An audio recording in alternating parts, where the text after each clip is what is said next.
Hi folks, I'm Nicky Sproson and I'm here to introduce you to Nordic walking and why it's different. I'm just going to share my screen and I've got a little presentation to show you what it's all about.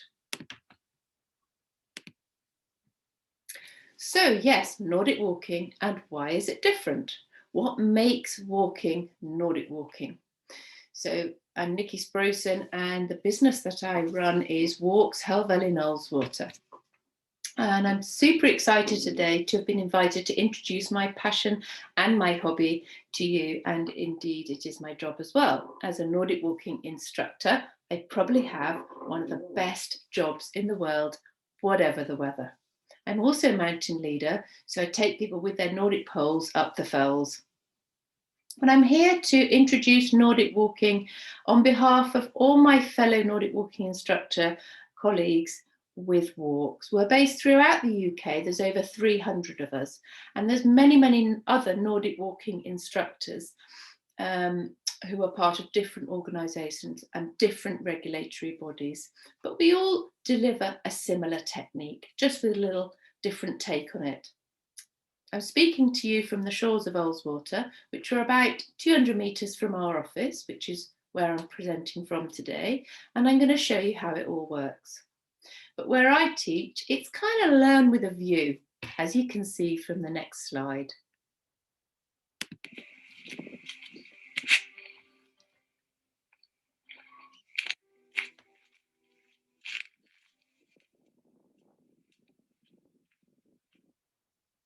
Okay, so the Lake District is a lesser known area for its Nordic walking, and in fact an area that most people wouldn't think suitable for Nordic walking, but actually that's not true. The way we teach gives the skill to make it suitable for everyone and every age and any fitness level on any terrain. Just needs a little tweak here and there according to where you're going to walk. So I hope I'm going to represent all the walkers who use Nordic poles throughout the UK. Should we just take another little look at the slide of me Nordic walking? That was actually earlier today, just near the Ullswater Steamers in Glenridding.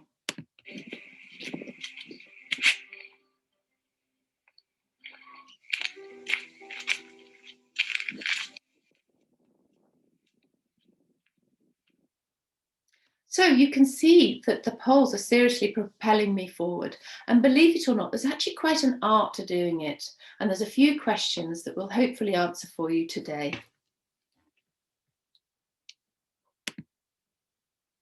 We have a little group here just above where we are right now who've just learnt a Nordic walk. And we have a group here along the shores of Ullswater who are showing that they can really achieve somewhere that some of them never dreamt they would actually come to walk along. Slightly tricky terrain. It was a 10-mile walk and they did fantastically well. These guys are actually from Preston and they do a lot of urban walking with their poles. So it's quite a challenge for some of them. So whether it's your first step outdoors for exercise, or you're a bit of a speedy walker, or you're like my mum with 2 new hips, or perhaps you're a regular dog walker, you will find that once you learn the correct techniques, the Nordic walking should knock about 1/3 off your regular walk time.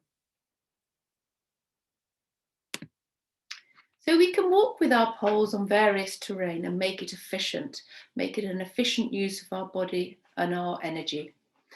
So here we have some folks walking along a very stable lakeside path and slightly trickier uphill path here with some of my regular walkers and through countryside, which will be familiar to many people outside where you live if you live in town. And again, a fairly regular walking path. Or you may be out in the countryside and also going through the forest trails. Or you may want to take your poles into the hills. This is actually one of my favourite photos with the cotton grass blowing in the late spring. Or you may need to use your poles for balance and cross the becks. Here's a great group I taught who are having great fun with their poles. And my daughter, who I was dragging steeply uphill. So, poles or no poles?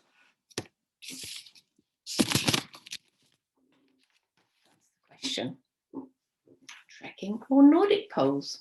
So whichever type of poles you're going to use, you'll find that your posture is so much better. You'll find you're slightly speedier and you have great propulsion. It will also benefit your balance, especially if you're walking on a little bit of tricky or uneven terrain, and ease the stress of going up hills. We have magic power when we go up hills with our poles with the correct technique. And also I can teach, and my colleagues will teach, how to give confidence and support down hills as well. So all in all, win-win, many benefits of using poles, whichever type of poles you choose to use. But my main point is, I say poles, one should never use one pole. A big mistake made by many. It puts our body in a totally twisted position and will only support us on one side. So whether you choose to use Nordic poles or trekking poles, always use two. There's a real stigma in Britain about poles in general, especially Nordic walking poles. So on the continent, skiers are very familiar with using ski poles. So there's no stigma. And many folk of all ages will walk with poles. So I seem to hear many times when I go out in my poles, oh, I don't need those yet. Oh, no, I don't think I'll need those funny sticks.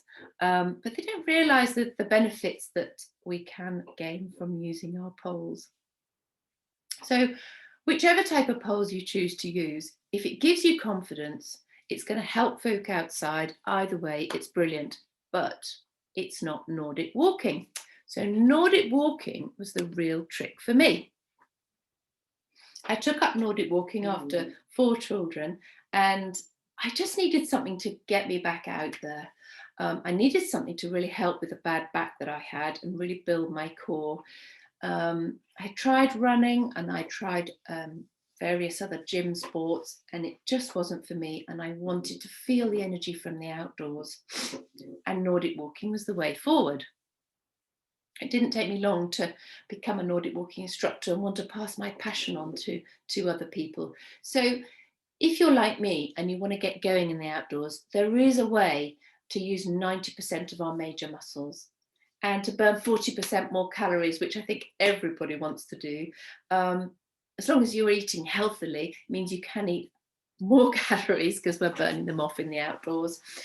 We'll all need to keep our hearts fit and keep our cardiovascular and aerobic fitness levels up as well. So you'll find that the poles feel easier to walk, but actually you're getting a bit more of a workout as well. Makes us lighter on our feet and reduces the weight of lower limb joints by up to 40%, as well as increasing that rotation in our spine and really loosening off our necks and our shoulders, which are very familiar scenarios for people that work on computers and they get crick necks and they wake up a bit funny. This could just be the answer for you. And helps us engage our core. We all need to keep a really good tight tummy and help build our pelvic floor, which is actually the floor of our pelvis. So whether it's guys or girls, we all need to keep the floor of our pelvis nice and strong. And I think most people I know would quite like a flatter tummy. So all in all, it's a win-win situation, using that upper body equally as hard as that lower body. But for me, besides all the health benefits, harnessing nature and really soaking up all the energy that makes the trees grow and making my mental and physical well-being stronger by using that energy, for me is a really good way forward. So here at Walks, throughout the UK, all the Walks instructors are now trained in delivering the Power of Poles course. This has developed and progressed from our Learn to Nordic Walk course that we used to deliver, as we found it's easier to teach people with a strapless pole first. There's a shelf in here where when one pulls down through the pole, we can really pull on the strapless shelf, and that can really help people understand the power of the poles. So as part 1 of the course, people start to feel the engagement of the core, as a totally new concept. So some people are happy just to stick with the strapless poles to start with and start their journey like that. But others will embrace the newfound love of their upper body and want to go the whole hog and take it a step further and use the strapped poles for their Nordic journey. So the key for me that makes the Nordic walking so magic is the relaxed stance that gives the appearance of gliding over the ground with relative ease. As we get the lift off the lower body and the leg just seems to swing through, throw us forwards in return for a fantastic workout. Okay, so the next slide I'm going to show you is actually a film of me just around the corner from where the first film was, and you'll see that there is a relaxed plant of the foot and the pole and a strong push off with great posture, I hope. And I'm really powering from the core. So the power comes up from our tummy, down through our shoulders, down through a relatively straight arm, through the poles, and takes us in turn, it takes us forwards. Okay. So some people can find this a little awkward with that straight arm swing coming from the shoulder, but actually that is just how we walk, from the shoulder with a straight arm. We'd look extremely silly. I'll just demonstrate for you. We would actually look silly if we walked around like this. Everybody walks from the shoulder. So by attaching, I'm going to unshare this screen for a sec. Okay, and you should be able to see. So instead of walking like this, that people tend to walk with poles, when we're attaching with our Nordic poles, okay, we'll be walking like this, so that we plant the pole gently and we lift, as you'll see me doing in the video. And the poles are very easy. I'm a bit of a Lecky fan, actually. There's various brands out there, but I love the Lecky system. It's very simple. Okay, so we have a shaped strap where we can pull down through the heel of the hand, keeping the body really upright and detached. Okay, we'll go back to our screen sharing.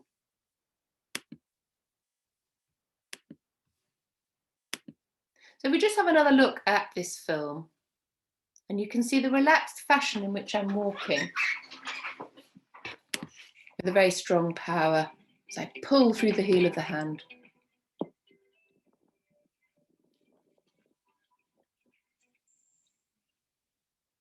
I hope that demonstrates to you what I'm trying to explain. Okay, you're now quadruped. You've got 4 legs. You're using 4 legs to push you off. You're pushing the ground away behind you and the body's being thrown forwards. But it's not just an overnight process. It takes time to develop these techniques. It takes time to practice. It is quite important also to learn properly to avoid the strong grip of the poles. We just guide our poles. We're not really holding them because we are attached by our magic straps. Okay.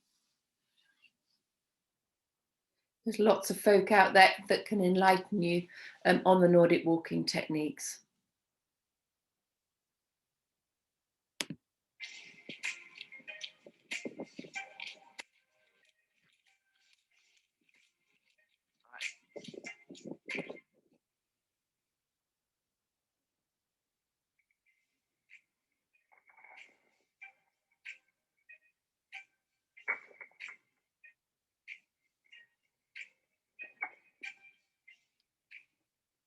So if we just take this slide back a little, and I'm just showing you how very lightly I'm planting that pole, pulling through the heel of the hand with hardly any grip at all.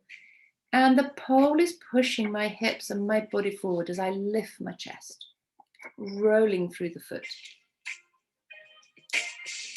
Now this is moving on up a stage, throwing the pole away. It's taking the gears, the Nordic walking gears, up a stage.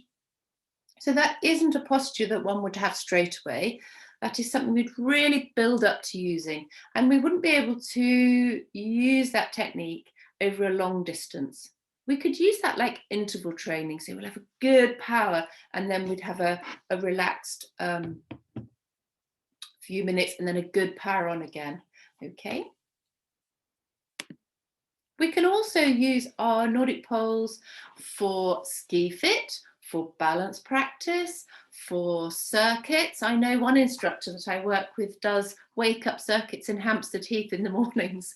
So there's many different ways we can keep fit with our poles. I also deliver a ski fitness course. I know there's various other people around the country that do the ski fit course as well. So going back to my area of expertise, it's taking poles into the mountains, into the glorious valleys and mountain tops of the English Lake District. So here's a few little pictures to send you on your way, something to aspire to. My regular little gang of Nordic walkers asked me to take them up Scafell Pike, the highest mountain in England. So we turned it into a mini break and we explored some fellside. We actually practiced some navigation skills as well while we were out there and went a little bit off the beaten track, as you can see down here. This is Sprinkling Tarn, if any of you are familiar with the Lake District. So a little bit of tricky terrain and a good stride out on some of the easier paths.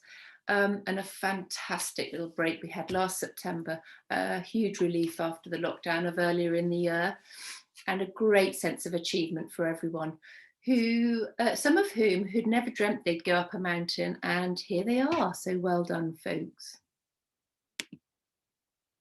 So if you'd like to give Nordic walking a go, whether it be in your park, in a park near your home, or whether it be on the beach, or whether it be at a low intensity level, a high intensity level, if you need a gentle introduction to exercise outdoors, there's plenty of us around.